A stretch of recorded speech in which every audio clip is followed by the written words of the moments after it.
In the box, this cap and another one, the sunshade, flip-up covers and flannel cloth, cleaning cloth, instruction manual.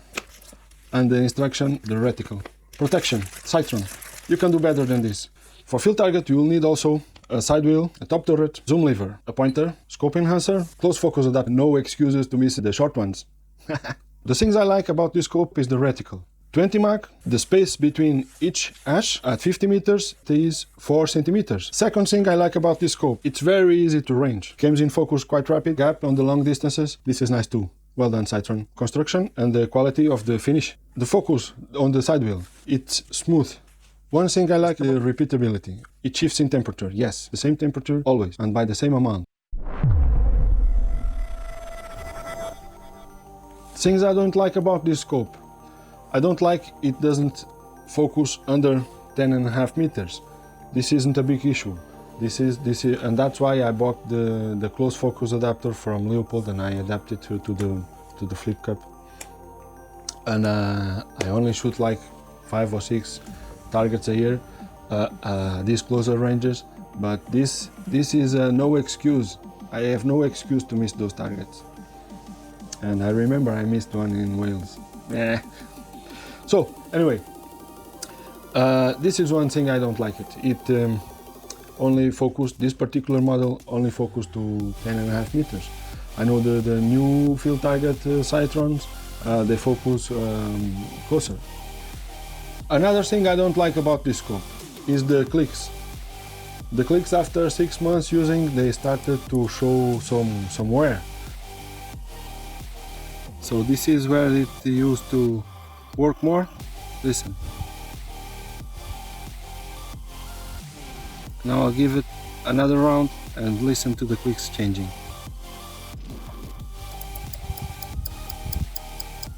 These are newer clicks.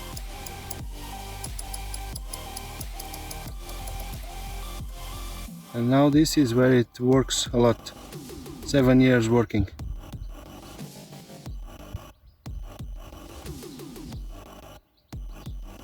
Still tracking good, but very smooth clicks. Another thing I don't like, it shifts in temperature. This cost me maybe 1 or 2 targets a year. And if I'm 100% focused in the competition, I'll always know when the temperature rises, and I don't overrange it, okay? But when it's the first target and the temperature starts to rise and you have to shoot that particular target, you always have to think very well what you're ranging and the clicks you're going to put it. That's another thing I don't like it. Another thing I don't like about the scope is the way the turret is adjustable to get the zero. With the tool that comes in the box, you have a screw, you unscrew, you rotate to the position and you screw. The problem is it's very easy to slip the turret while fastening the screw and lose the click you're at. Maybe you can slip the 3 or 4 clicks easily. And this is tricky to adjust. Sightron, you can do better than this. Another thing is the scope could be lighter. Yeah, it weighs a little bit. Sunshade. The sunshade was twice this big and twice heavy. It has a very thick wall and it's very heavy and front heavy.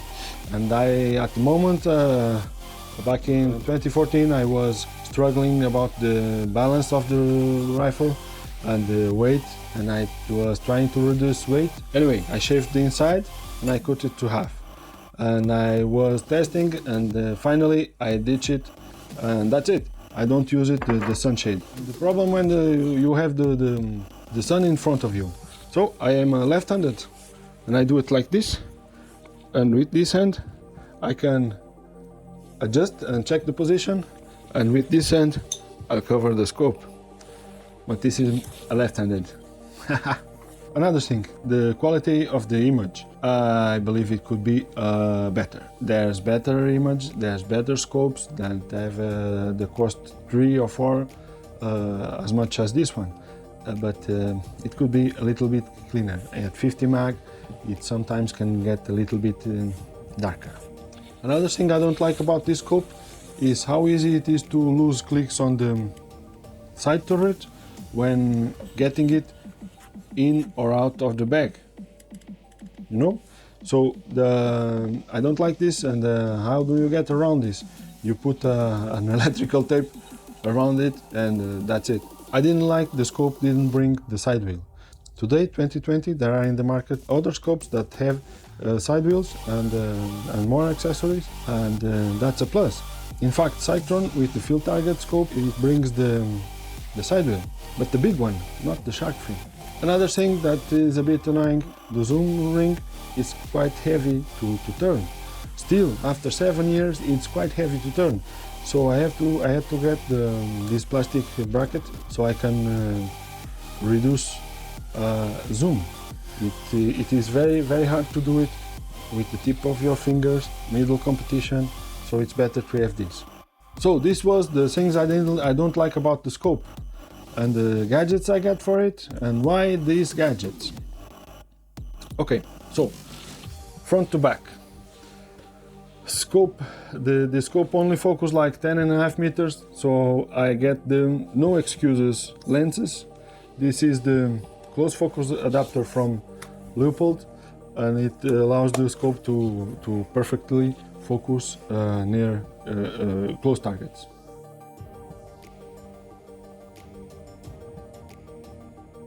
Now this is 10 meter,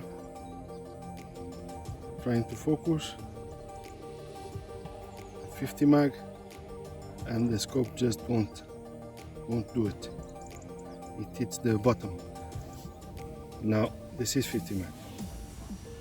If I put a little less, I can show just a little bit better. 50 mag again.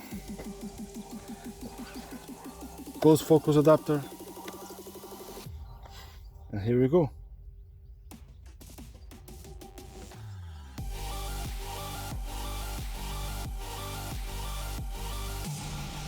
Now this is focus. A little bit better, eh?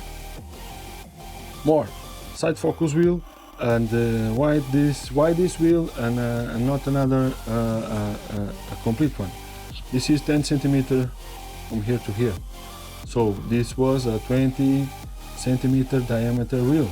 That's like this, big, and that's difficult to put in the gun bag. So I prefer this one. This one, it's smaller in the closer ranges, and it's adjusted to get to the 25 meters and get back to the long part, to get a little bit more gap between each range. Next, top turret. This allows us to put all the distances, and with bigger numbers, because the eyes are getting older. But the other thing is this is adjustable, so just check it here. My zero is currently in this click is 7 plus 2, and I have to take the zero. I'll just unscrew, rotate, put the zero wherever I want, and screw it again, and that's it.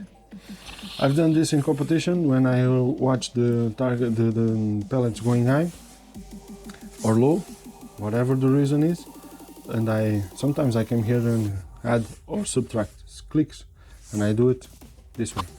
The other thing is the rubber. This allows the eye dark environment, and the only light you see is the light that comes from the scope, and this allows you to get a better focus and a better image, and not seeing the reflection of the people walking behind you when you're shooting, and your partners are chatting behind you.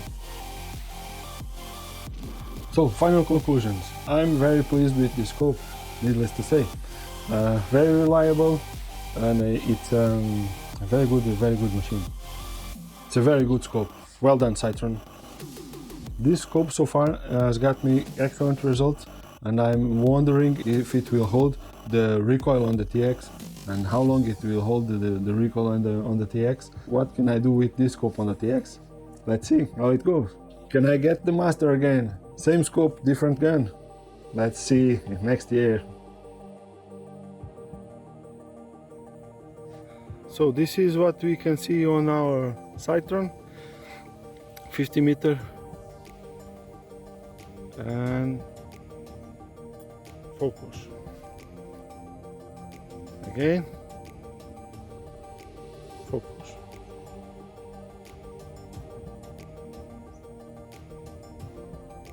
Okay, so this is far away, closer, and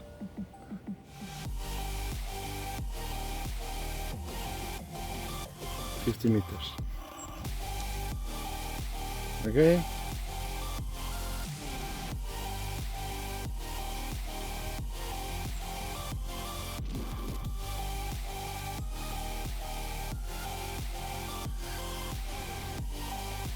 this was focus testing at 50 meters.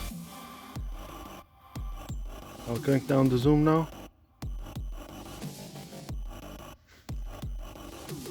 This is 20 times zoom. This is how I normally shoot.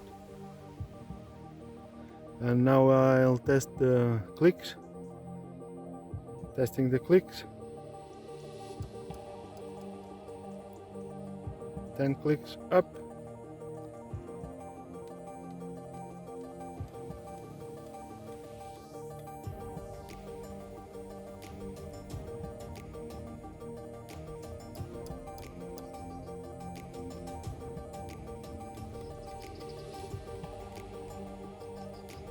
Bang on.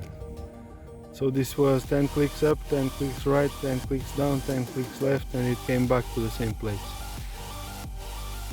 This is focus at 40 times zoom, 50 meters.